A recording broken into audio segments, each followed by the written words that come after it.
એક મહત્વપૂર્ણ સમાચાર બુલેટ ગતિએ ચાલી રહ્યું છે મુંબઈ અમદાવાદ બુલેટ ટ્રેન પ્રોજેક્ટનું કામ અત્યંત મહત્વાકાંક્ષી આ પ્રોજેક્ટ અને તેના માટે બીજી ટનલનું કામ પણ હવે પૂર્ણતાને નજીક છે।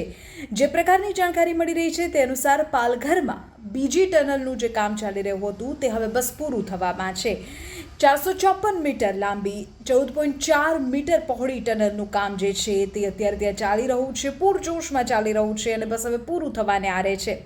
આપણે કહી દઈએ કે આ જે ટનલ છે તે વિશેષ ટેકનિકથી બનાવવામાં આવી રહી છે અને આ ટેકનિકનું નામ છે ન્યૂ ઓસ્ટ્રિયન ટનલિંગ મેથડ। આ એ પ્રકારની મેથડ છે કે જે ખૂબ નાના બેચેસમાં આપણે કહી શકીએ કે ખોદકામ કરે છે અને તુરંત ટેકો આપે છે।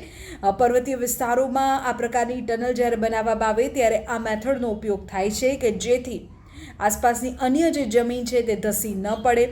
જ્યારે આ પ્રકારનું કામ અત્યારે ત્યાં થઈ રહ્યું છે તો અલગ અલગ પ્રકારની સાવધાની પણ રખાઈ રહી છે, વેન્ટિલેશનને લઈને સાવધાની રખાઈ રહી છે, રિયલ ટાઈમ મોનિટરિંગ ત્યાં થઈ રહ્યું છે, ફાયર સેફટીને લઈને ખાસ ધ્યાન આપવામાં આવી રહ્યું છે।